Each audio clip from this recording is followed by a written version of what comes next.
So if you don't know, a couple of things about podcasts. Number one, Commander's Horn podcast recorded yesterday with Sir Pumpkin and DeMorcus. And that was before this news that dropped today on the Merchants of Novigrad podcast with Jason Slama. And of course, the hosts Weisenberg Lionheart and Thea Beastie, or perhaps Thea Beastie. Anyway, we should be talking about this new stuff. So on the Merchants of Novigrad podcast this morning, if you're an EDT boy like myself, this morning, we found out that there are going to be 6 new leaders added on April 2nd, as well as a number of other very interesting changes, which I will cover after this part. So the first thing is, new leaders. This is pretty cool. This is the first time we've seen leaders being added like this. And also, this is the first time we're seeing leaders being added, I guess, since Syndicate, I suppose, or since Dijkstra, but I guess added with the knowledge and the experience of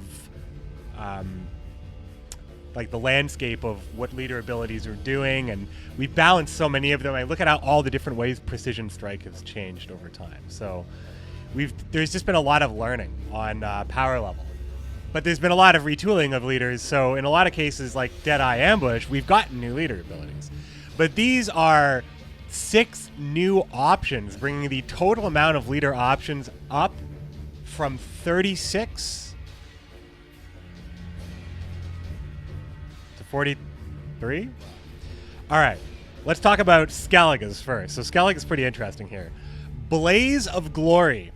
On order, move a Skellige unit from your deck to your graveyard, then damage an enemy unit by its power. So this is a control. This is like a control piece, very similar to Vicious Slash, Blood Money. This is a removal piece, but it has utility as well. And it's cool that there are these recommended cards here on the slide.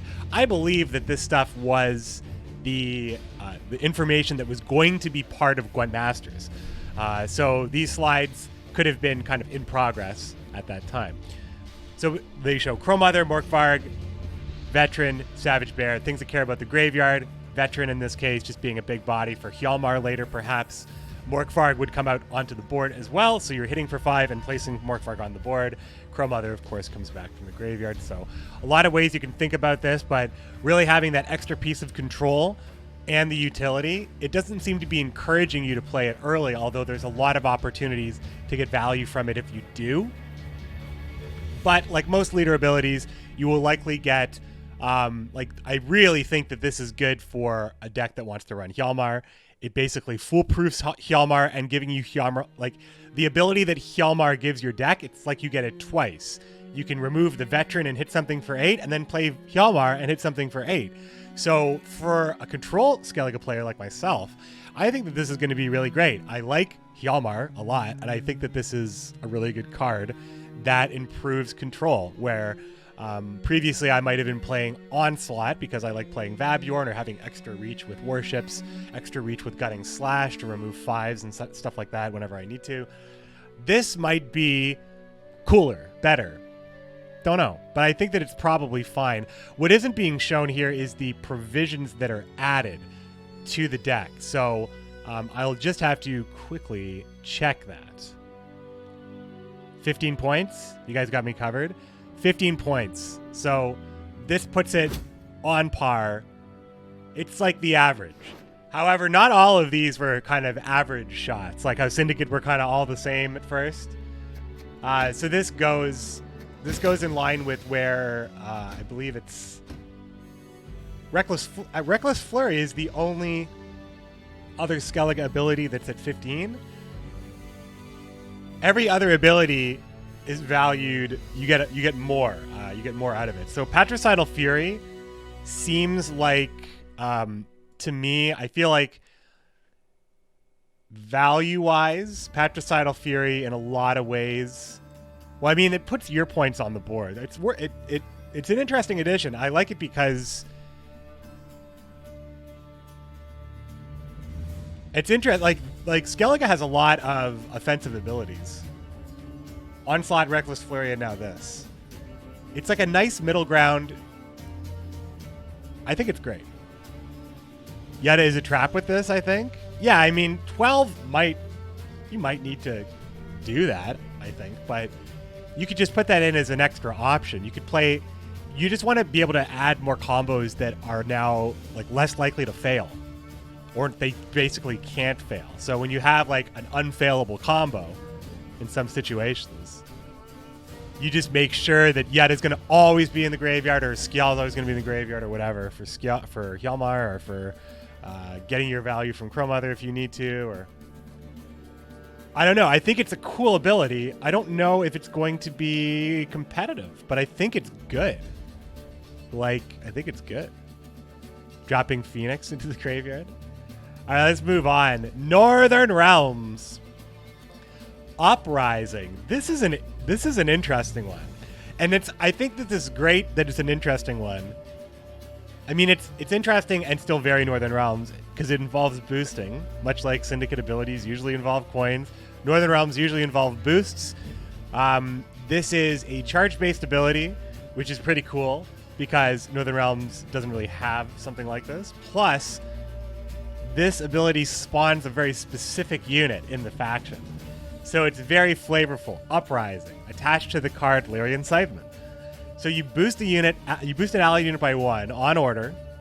So you can use it all at once if you need to or not. So being able to use it all at once is pretty important because that affects cards like Seltkirk, Prince Ensei's, things like that. So, but it also, of course, you use it across your whole board, and now your Lyrian Scytheman comes out for a pretty hefty amount of points. Visegard comes down with a pretty hefty amount of charges as well. And it also, like looking at the examples here from the Lyrian Lensneck and Black Rayla, make sure that you're always inspiring, and if it's on formation, you can always inspire and zeal it because of the formation.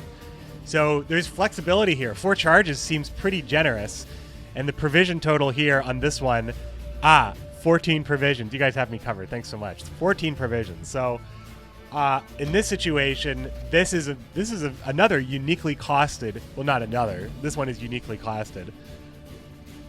They should change Stockpile. I think Stockpile could use a passive, but I don't think that Stockpile needs to be changed.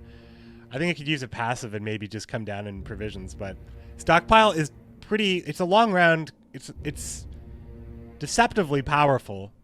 It's really unfavored in control, and because it's the slower nature of Northern Realms, it has the same weaknesses of a slower Northern Realms, how they have always had it. And I don't know. There's opportunities for decks like this to work, but I just haven't taken the dive on it. So I think the utility that you get with this new ability at 14, I think you can still, you're still able to include a lot of good stuff. I think that the ability is quite strong, if we're being real. I think that you can set up a board, like, Lyrian Scytheman was a card in the game that, you know, if you had to pick it off of an Imperial Diplomacy or whatever, or if you had to pick it off a Runestone, there's a lot of situations where it's probably pretty good. And you could run one of here and there if that's your game. Visegard has been played for quite some time, so it's not ridiculous to think that this is going to be pretty good. Knowing that you're always playing it for 7 if you have 4 units on the board is pretty good. And that's like bare bones. You're going to do much better than that. You're Northern Realms. Of course you're going to have tons of boosts if you want them. I don't know. I like it. I will definitely experiment with this one. It just seems like a nice swing of points. Boosty Boys just got a new captain. Yeah. And it's like the Uprising. I like that. It's very Lyrian, you know? Targeted Stennis. Spawn as a leader could be okay.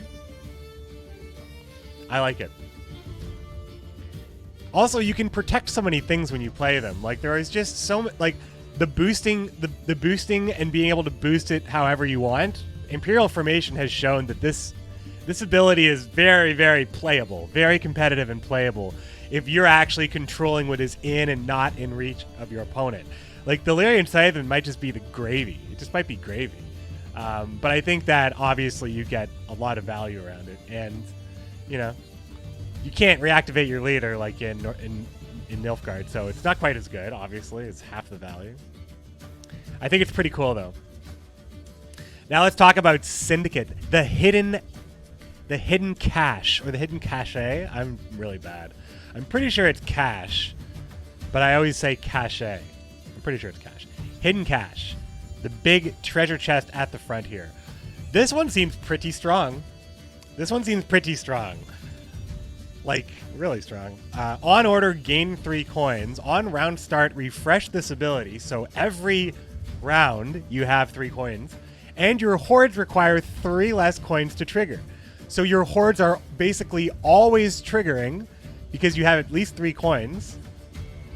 Like, what isn't triggering? Saul obviously doesn't Saul just gets better faster. I mean, there's basically every horde card is immediately playable all the time. It just seems like really, really good. And if it's not good, I still think you could probably try a lot of variation. I feel like I'm going to have to see a lot of variations and attempts before I could deem this like not good.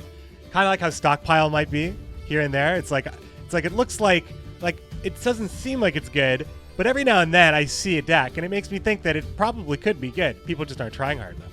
I just think there's a lot of variations here. Saul auto buff, 0 coins. Saul always boosts by 1. Yeah, he's played as an engine, right?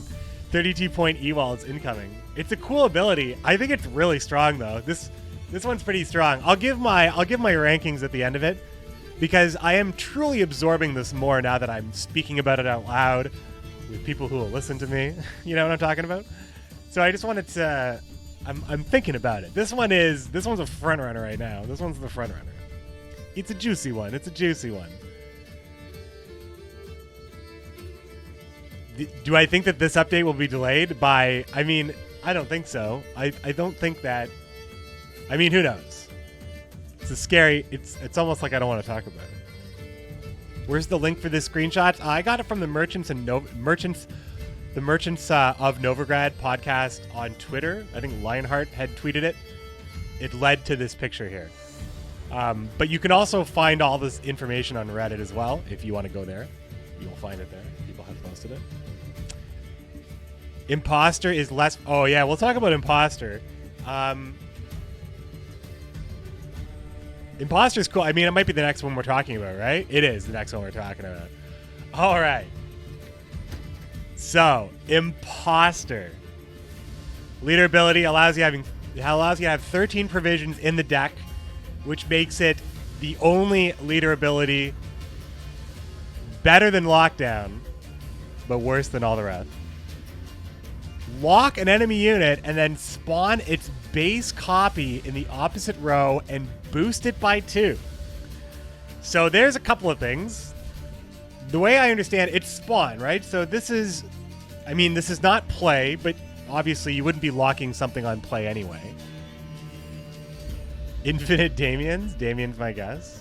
So yeah, the idea here is that you have a lock on a leader ability. So first of all, shout outs to Radovid fans. You have lock on a leader ability. This is not nothing. I think that's pretty cool. It's pretty cool that there's lock on a leader ability again. But you also have a lot of cards that Nilfgaard cares about when it comes to locking. Spawn a base copy, not its base copy. Hey, they're doing all right. And of course, Radovid would never affiliate it, but this is the faction that cares about lock, so you have the lock leader. So that alone is quite interesting to me, just straight off the bat. And now you also have a leader that's inflicting a status on the opponent. So you see in the recommended cards, we have Vincent, Van Morhelm, Vanhamar, Thirsty Dame, Slave Driver, and of course you can incurred. I was trying to say Vatir. Those little train crash of words in my head there. You could include Vatir on this list as well for a card that really needs something to lock. Now, previously, you'd see stuff like Radia, so Nilfgaard and Collar. So Nilfgaard has a little bit more flexible lock ability. But you have Vanhamar, lock a unit, kill it. So, you know, look at Syndicate. Syndicate was playing leader for Slander and Fistek for a while, and you had support cards like Graydon that made it really good.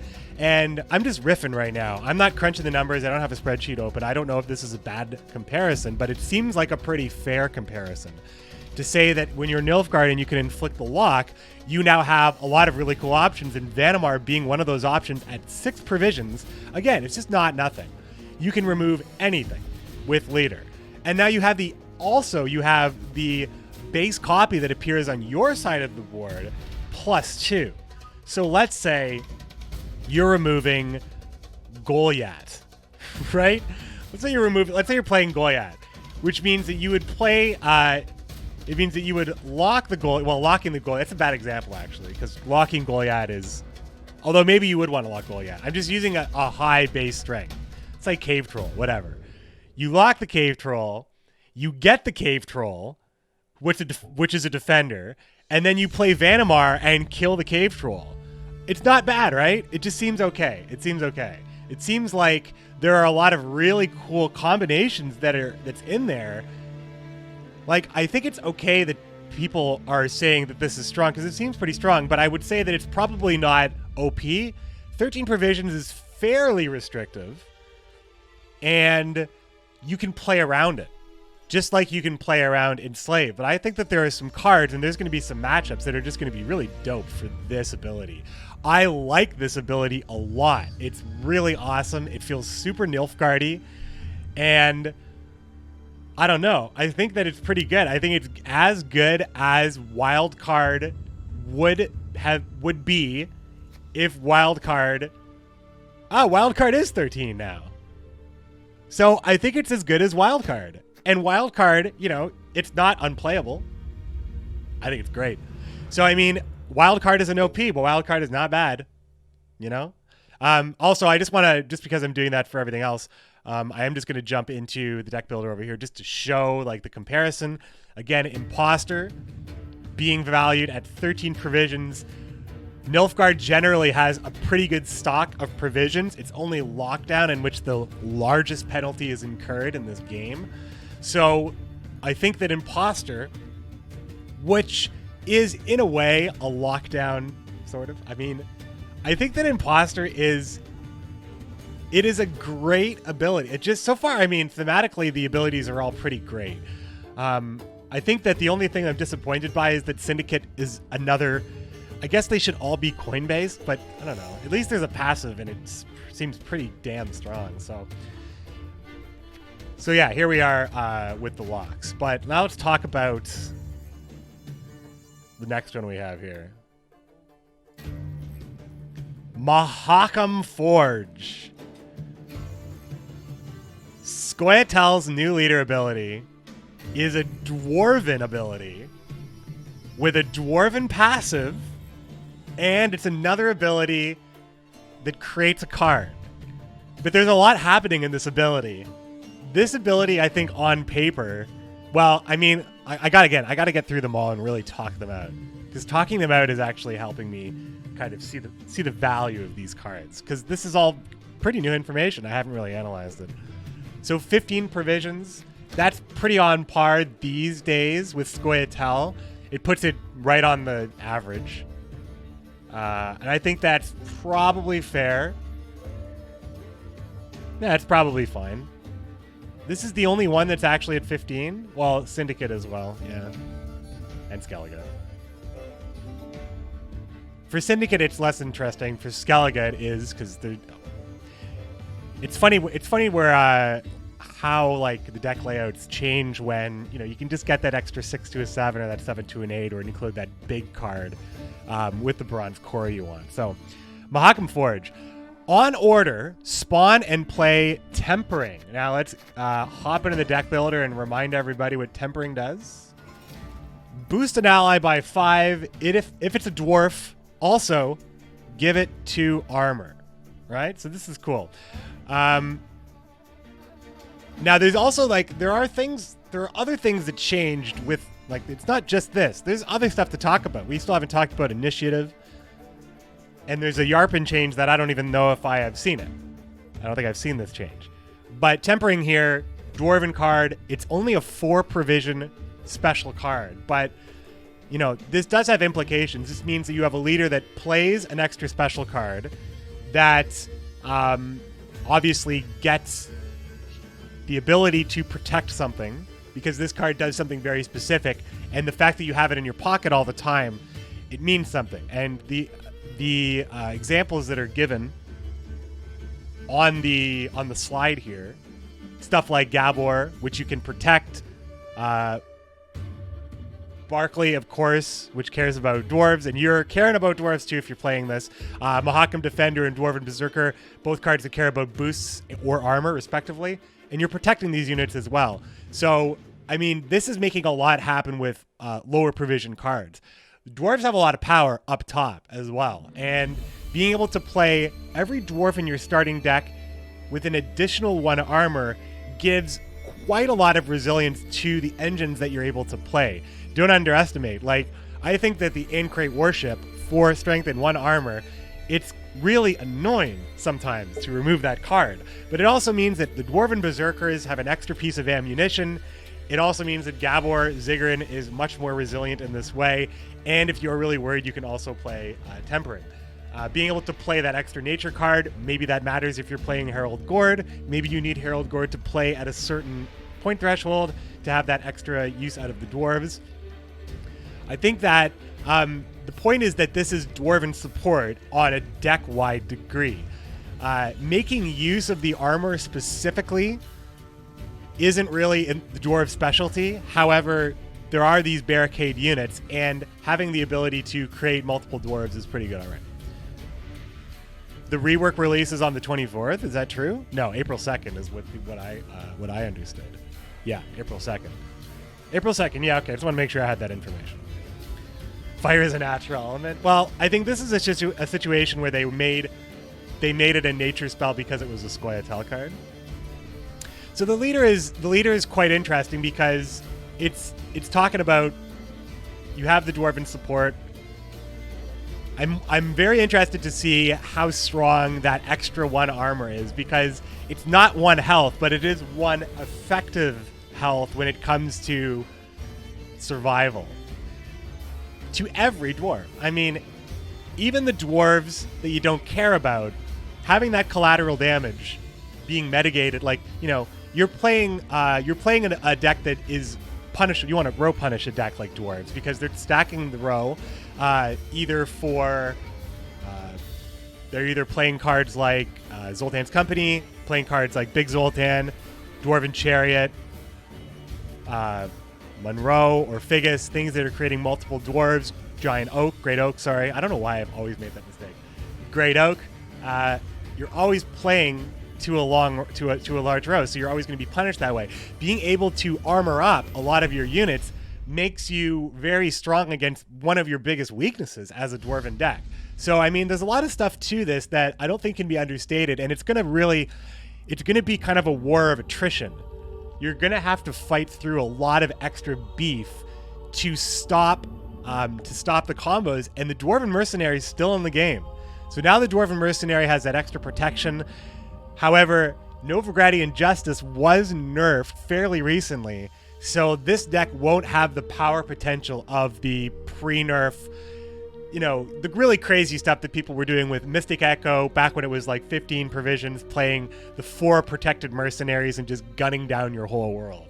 It's not going to be quite like that, but your opponent may have a number of threats that are similar to this, or similar to playing a scenario or how Portal feels. Just, you know, a lot of threats that are going to be a really hard time to catch up on because you're going to have to go 2 for 1 on some of these engines. So giving a long round to dwarves could be really scary because you're going to have a lot of stuff to deal with. And by the time you're overrun, they're just getting so much value. The Berserkers are pinging, the Defenders are growing, the rows are huge for Barclay.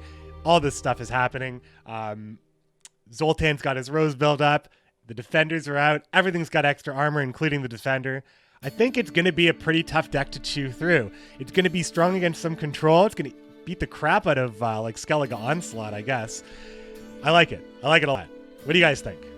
So this is 15 provisions, I think, is actually pretty good for Scoia'tael. They've made a lot happen at 15. Call of Harmony has been pretty strong. Deadeye Ambush is very strong, and Precision Strike, you know, this is the result. Precision Strike and Mystic Echo, this is like too good for too long. Too good for too long. So it means that they're opening the price at a pretty generous spot, I think, for something that could be, you know, it's just got long round written all over it. I think you're going to have to really push. You're going to have to really push that dwarf deck, and it's going to be hard to do that. Pretty cool, pretty cool. This information is on Reddit right now. It is not on official channels, but it was officially leaked by Jason Slama on the Merchants of Nilfgaard podcast. You can follow them on Twitter. You can see this information as well on Reddit if you choose to get it there. I'm pretty sure it's a top post. Let's talk about this last one. This is the Monsters Leader ability, a brand new one. A new Vampire ability as well. So all the Vampire fans can rejoice. And I haven't really processed this. This is one that I read, I think, the least. I need to reread this one. Overwhelming Hunger. On order, destroy an allied unit. Then spawn an Ekamara on its row and boost it by the destroyed unit's power. Charge 3. Oh man. This is the Death Wish leader that people have wanted, I think, for a very long time. And I think that it really outclasses Death Shadow right now. However, this is much weaker than Death Shadow. Death Shadow actually has a really good provision count at 16, and this one at 13. 3 charges. This is a pretty cool card. So you are effectively consuming on an empty, like you are able to consume without playing a card 3 times. This is not once per round. This is 3 times. So 3 consumes in a round. You can always trigger the Ancient Foglet ability. Like all the Death Wishes, you could just trigger it, and you can do it 3 times. So, and it's any allied unit. That means you can trigger Manticore. It means you can trigger Maruna. You can trigger any huge Death Wish. You can instantly trigger Goliath. That seems like, I don't know. I don't know. Like, it seems like you could get really manipulative with your opponent's deck here. Like, your opponent doesn't have any time to react. You can't stop. It's not like you're playing a consume engine that's going to eat later. Because Death Wish has always been pretty slow. Like, this is, you could just have a good opening here with just the Foglet, as it is recommended here on the slide. But being able to consume Dettlaff all 3 times and create 3 chunky vampires plus Dettlaff returning as well. Oh no, Dettlaff wouldn't return the last time. But I don't know. Seems pretty good. It works with Ruin. I think this ability is pretty strong. I think that this ability is, the more I think about it, the more I am just terrified of what it is able to do. What it also is specifically able to do is really spread out consume strength. Very specifically by kind of creating a unit at 2 that's always the recipient of the consume. So you don't have to play like a Barghest that just ate something to eat something else, only to get poisoned or Ulfidin or Ignied or Scorched. In this situation, your consumes actually stay lower. So that is also really good. And it also, even though your consumes stay lower, this is still probably a 6 or a 7 point body on call when you need it. So your dominance is probably not that difficult to trigger specifically either. If it's early on or you need to hit a specific number, you can just kind of achieve that by just eating that unit, getting the Ekamara that's 2 points higher, and then you can activate your dominance. And it seems like you can do this pretty liberally. 3 charges is pretty good. 3 charges seems pretty good for this ability. But again, 13 provisions. We've seen Gurnakora / Fruits of His Gith survive on provisions lower than this. But I think it's pretty awesome. I think that this ability is pretty strong. So when you compare it to the other monster abilities, monsters also are very generous recipients for provisions. They have a very kind of fragile points nature of being, they just stack so high. Their control is usually comes at a sacrifice. Control is coming at a premium, or you sacrifice in some way, or it's very conditional or not strong enough. And the leader abilities usually don't facilitate a lot of control opportunities. Blood Scent kills you slowly. Erica's Death Shadow kills you with a bit, like only with like stuff like Maruna. So like Monsters hasn't really had a leader that's been able to make these big control plays or these big tempo plays, much like units that are playing things out of the graveyard or playing things out of hand or off the top of the deck and stuff like this. So this new leader ability actually might actually feel like you are playing a combo worthy of second wins potential if you wanted to play it all in one round. Like that Debt Laugh, Eat That Laugh, Eat That Laugh, Eat That Laugh combo might end up being pretty crazy.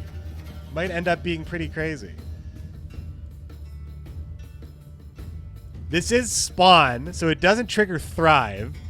Thank goodness. I think that would be OP. It is Spawn. But, I don't know. I think it's a really strong ability. So now let's take a moment here and rank these bad boys. All right. So check this out.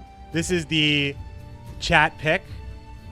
Oh, you guys watch me make the straw poll, right? Because I still have browser on. Exactly. So this is the chat pick. I'm gonna make my pick as well once I think about this. So which one of these abilities do I personally like the most? Okay, just by ranking these right now, I can tell you that these are going to be really, really great additions to this game, because I'll tell you, the one that I have in 6th place, I still really like it.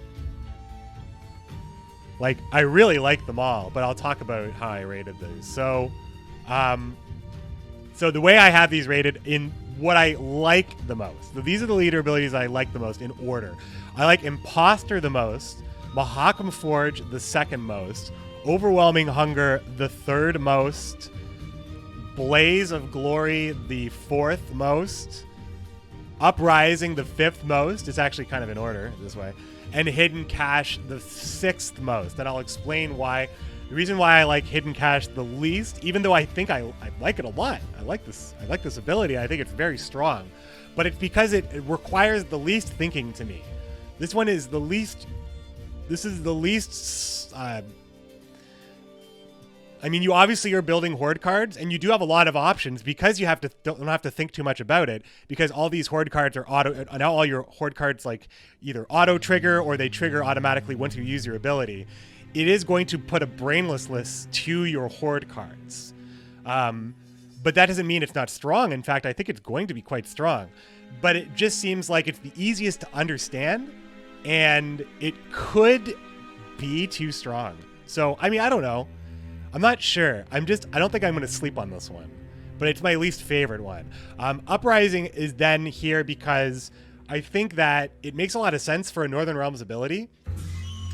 And I think that what it's trying to do here with the boost is going to be quite strong, considering the formation units, the dual units, the fact that this will actually play for a lot of points if you play all of it in one turn, and you can be put in that position, because Northern Realms, playing mobilization for as long as I have, you can get away with playing a lot of stuff without even touching your leader.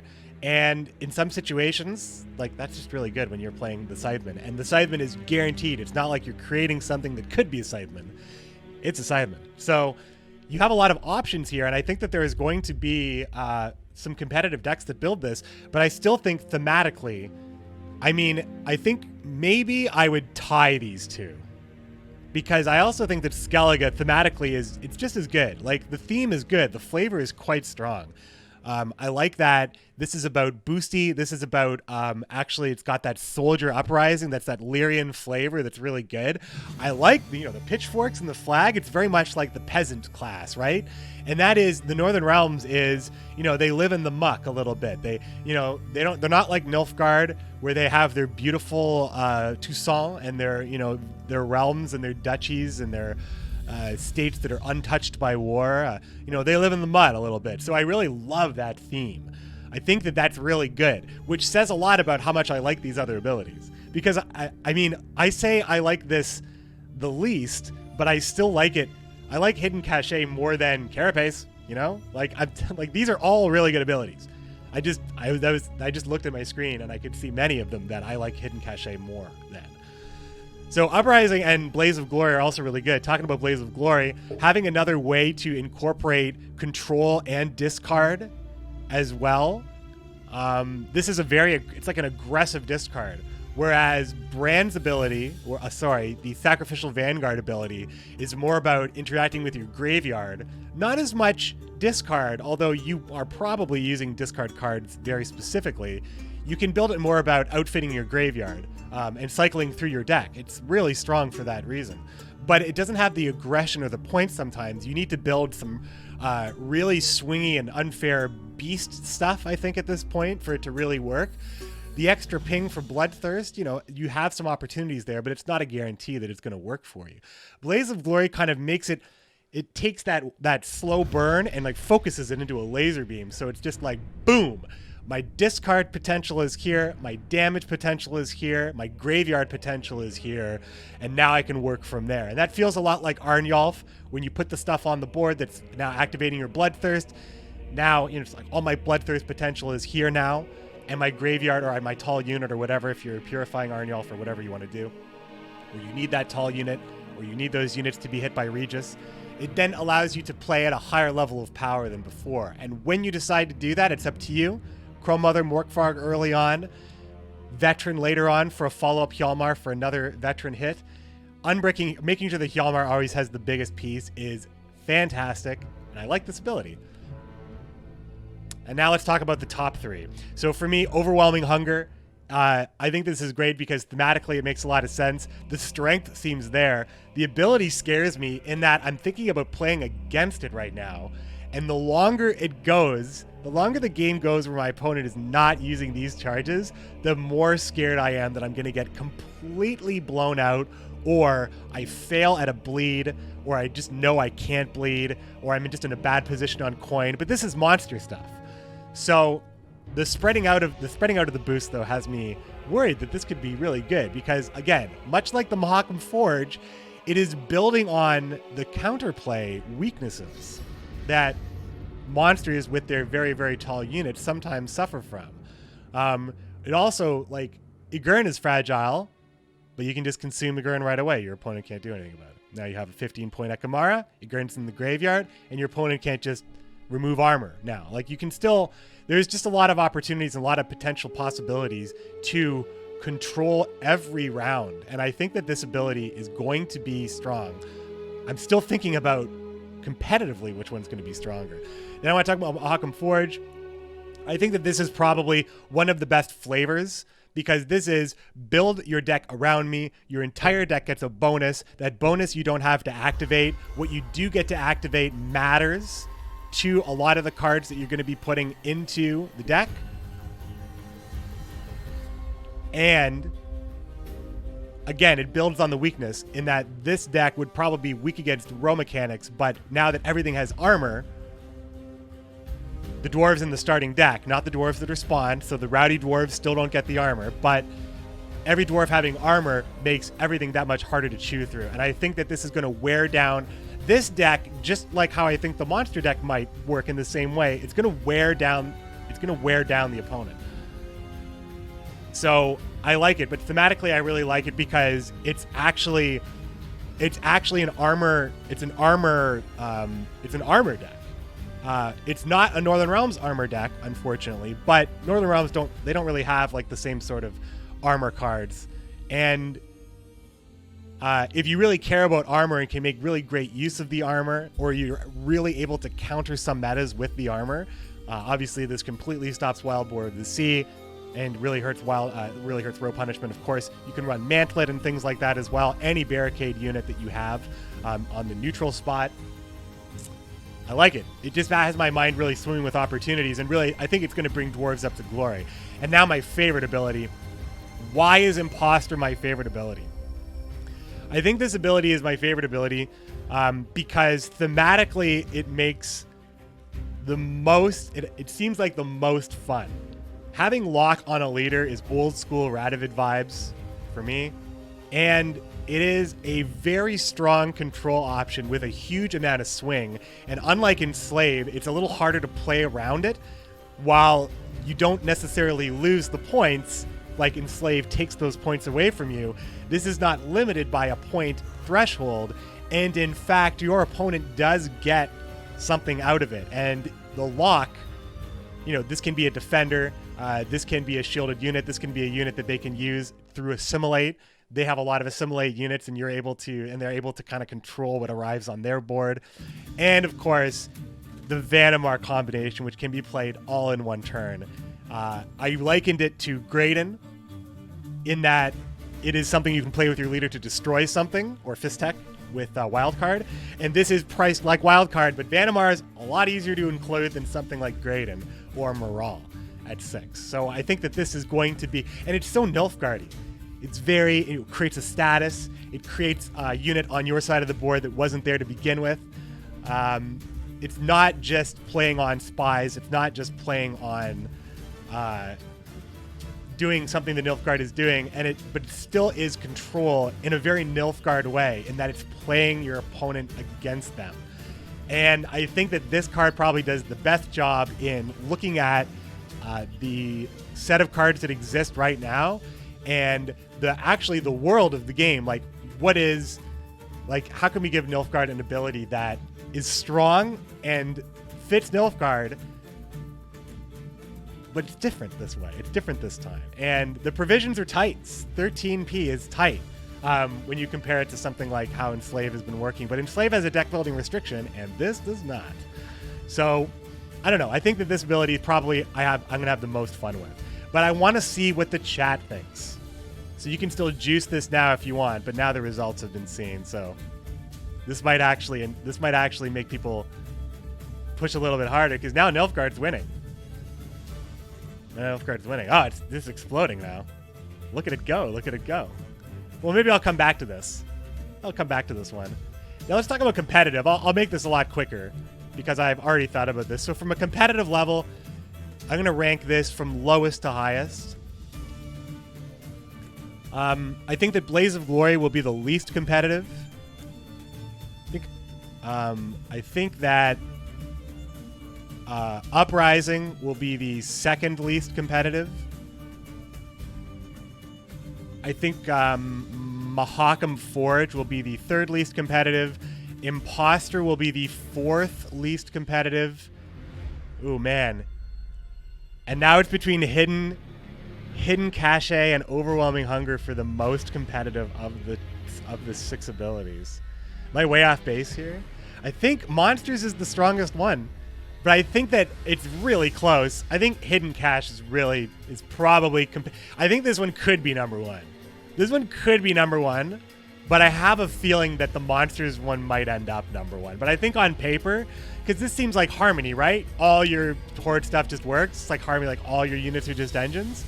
Plus you gain 3 coins at the beginning of every round. It just seems like this could actually be number 1. This one might end up being number 1 because it probably requires less experimentation to do so. But I think somebody might make this work, and it's going to be really flavor of the week, like hated. I don't know. Now, do I think that either of these, Overwhelming Hunger or Hidden Cache, are stronger than the strongest options in their faction? Yeah. I think Overwhelming Hunger is on par with the strongest options in the faction. That being probably Bloodscent and Erica Swarm. Syndicate's a tough one to judge, but I think that this one might be the strongest Syndicate ability. Nah. Actually, I take that back. I think this Syndicate ability, this might be as strong as Deadeye Ambush is. Yeah. And Deadeye Ambush is pretty strong. But I would say this is probably about as strong as Deadeye Ambush is. I don't know if I'd put it up at Precision Strike. Maybe it is. Maybe it is. Ambush, it's better than... Is it better than Blood Money? I think it's better than Wildcard. Alright, so it turns out that Impostor is the favorite ability. Overwhelming Hunger, Uprising, Mahakam Forge, Blaze of Glory, Hidden Cache.